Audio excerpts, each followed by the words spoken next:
Commodity TV, live here from the Mines and Money London. Last interview, first day. And with us is here now Fabio Capponi, the CEO of Western Atlas Resources. Fabio, how are you doing? Good. Thank you for having me here. All good. Thank you. How was the conference so far? So far, so good. Very good meetings. I was given the chance to speak today and pitch the company, which I think went very well. After the pitch, couple of potential investors stopped by our booth and wanted to know more about the company. So that sounds good. I guess that was good. So Western Atlas Resources, you are active in Nunavut, Canada. Correct. Where you have your Meadowbank Gold project.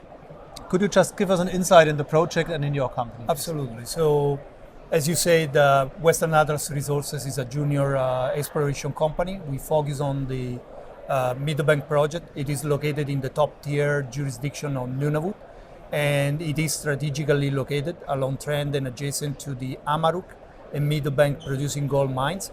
Both of them belongs to Agnico Eagle. The project itself has a district scale footprint, so it provides an opportunity for potential multiple discoveries. We own the properties 100%. There's no option, edge of any sort on the properties, and we fully permitted for exploration. During the past 5 years, we ran an extensive exploration program on these properties, and that culminated with the first drill program on one out of the several targets that so far we have identified. And that drill program has returned anomalous value for gold and silver, but also near surface broad mineralization for nickel and cobalt. So future programs will try to work a little bit more on both sides, precious metal in most of the target areas and base metal with this particular target. So do you have still some numbers, grades? Yes, so the exploration programs looking for gold and silver back in during the past have yielded high grade value for gold and silver, so up to 13 grams per tons of gold, over 40 grams per tons of silver.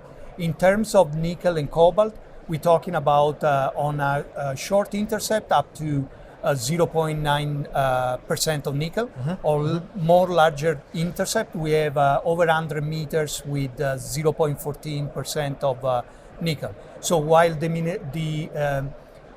grade is not high, these are larger, very large intercept, and they are near surface, starting 8 meters below ground.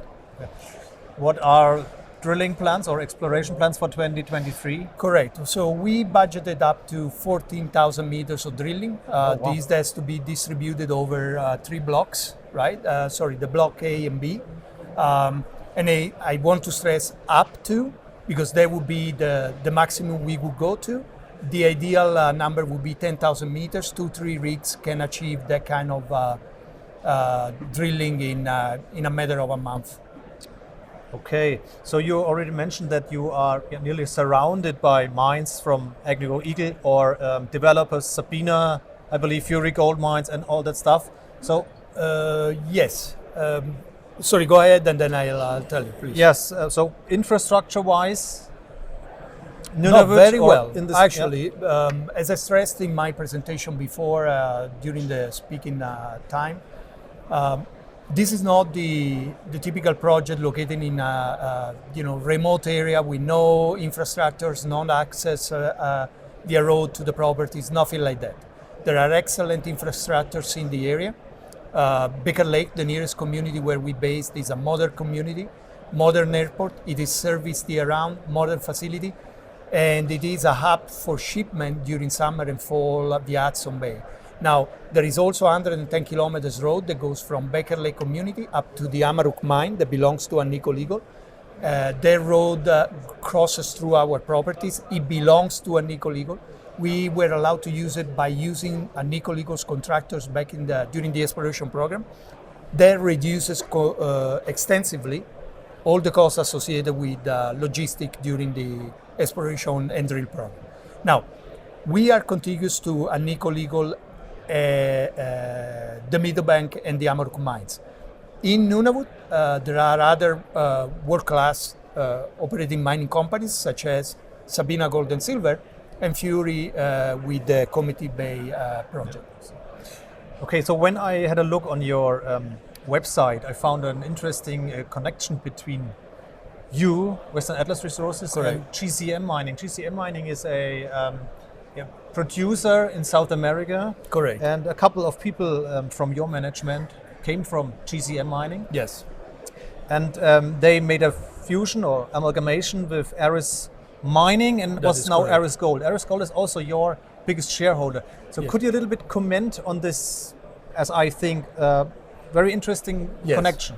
So, So- will you build a new GCM Mining of the North or something like that in Nunavut Well, that's now? the idea, right? So the idea, obviously, we decided to focus on Nunavut because, as I mentioned before, it is a pro-mining jurisdiction with 4 decades of prosperity in mining, and the ability to stake, so acquire directly a nominal cost, if you like, prospecting mineral properties with a district-scale footprint. It provides you with an opportunity for multiple discoveries, as it is the case for some of the companies that we mentioned before that operates there.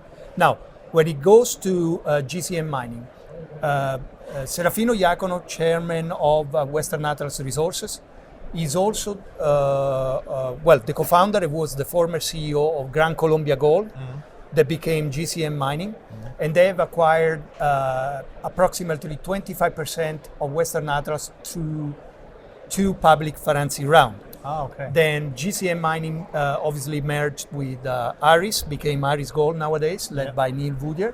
Yeah. They own the 25% of the company. So before Gran Colombia was backing technically and financially Western Atlas Resources as a potential diversification, if you want to like it, out of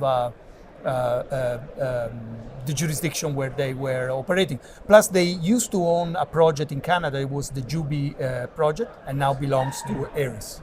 Ah, okay. So Aris Gold has a 25% stake in Western Atlas. Are there any other institutional or strategic investors? That's right. So 26% is held by management and directors. Myself and the chairman are the largest individual shareholder in the company. We have acquired our shares in each financing round and on the secondary market. 2.6%. So, and myself and the chairman of the company are the largest individual shareholders in Western Atlas. 2.6% is an institutional, the rest is retail.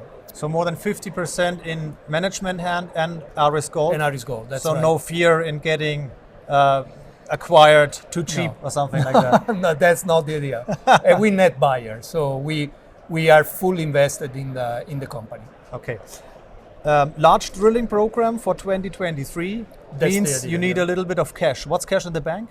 The cash in the bank is closer to $1 million. Obviously, we are a junior mining exploration company, so capital intensive. We have to raise money.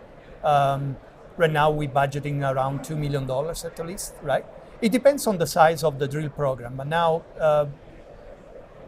we understand that the market is difficult. It's not easy for anyone, but that's what we have to do, right? We're also very good at keeping a lead on G&A, so we understand the situation in the market. We fully financed to keep on working, to move forward. Obviously, the entity or the size of the drill program that I mentioned before requires a different level of funds. And that's the reality. And with Aris Gold, you have a strong shareholder in the back who will Potentially, support yes. you in future. That is Wants the to idea. hold its stake, 25% stake. They own 25.4% in the company at this moment. So. Okay, to summarize everything, what would you say would be the most important catalysts or milestones for the next 12, 15 months? Look, very simple. First, the Meadowbank project in a pro-mining jurisdiction, district-scale footprint that provides an opportunity, as I say, for potential multiple discoveries. It is owned 100% by us. There's no royalties or edge of any sort, and we fully permitted for exploration.